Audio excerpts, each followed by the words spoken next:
आज आपण बघणार आहोत एकदम टेस्टी आणि सोपी पावभाजी. सध्या पावसाचे दिवस आहेत, कारण आता पावसाच्या दिवसात मस्त ताज्या भाज्या मिळतात. अशी ही पावभाजी सगळ्या कुटुंबासाठी तुम्हाला तयार करता येणार आहे. रेसिपी नेहमीप्रमाणे भरपूर टिप्ससह तुमच्यासोबत शेअर केलेली आहे, म्हणून ती अगदी शेवटपर्यंत नक्की बघा. चला तर मग आजच्या रेसिपीला सुरुवात करूया.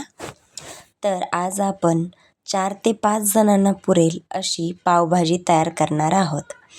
पावभाजी तयार करण्यासाठी मी इथे 2 बटाटे, फ्लावर, गाजर, थोडेसे बीन्स, शिमला, ताजी मटार आणि बीट. या बीटमुळे भाजीला रंग खूप सुरेख येतो. या सर्व भाज्या कुकरला शिजवणार आहोत. मिक्स भाज्या कुकरला काढून घेतल्या आहेत. अर्धा चम्मच मीठ आणि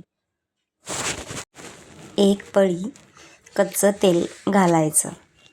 मीठ घालून वाफवून घेतल्यामुळे भाजीला चव छान येते आणि तेल घातल्यामुळे भाज्या सॉफ्ट मऊ शिजतात. मी यात 1 ग्लास पाणी घालत आहे. आता कुकरच्या 3 ते 4 शिट्ट्या काढून घ्यायच्या आहेत. तुम्ही बघू शकता भाज्या एकदम सॉफ्ट शिजलेल्या आहेत आणि रंग बघू शकता किती सुंदर आलेला आहे. आता विकत मिळणारी पावभाजी त्याला आर्टिफिशियल रंग घातला जातो. आपण यात बीट वापरल्यामुळे रंगही भाजीला छान येतो. अगदी मेणाप्रमाणे भाज्या शिजून तयार झालेल्या आहेत. आता पावभाजी मॅशरने भाज्या व्यवस्थित मॅश करून घेऊ.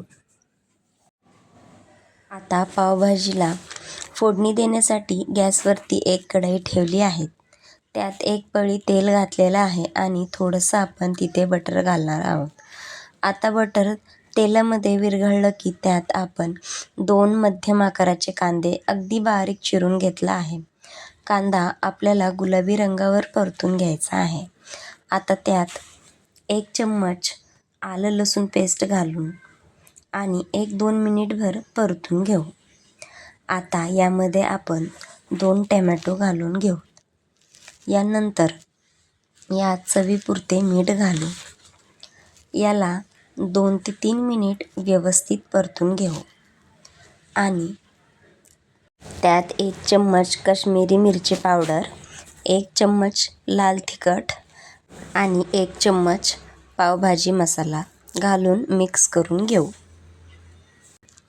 साधारण 1 मिनिट परतून घेऊ.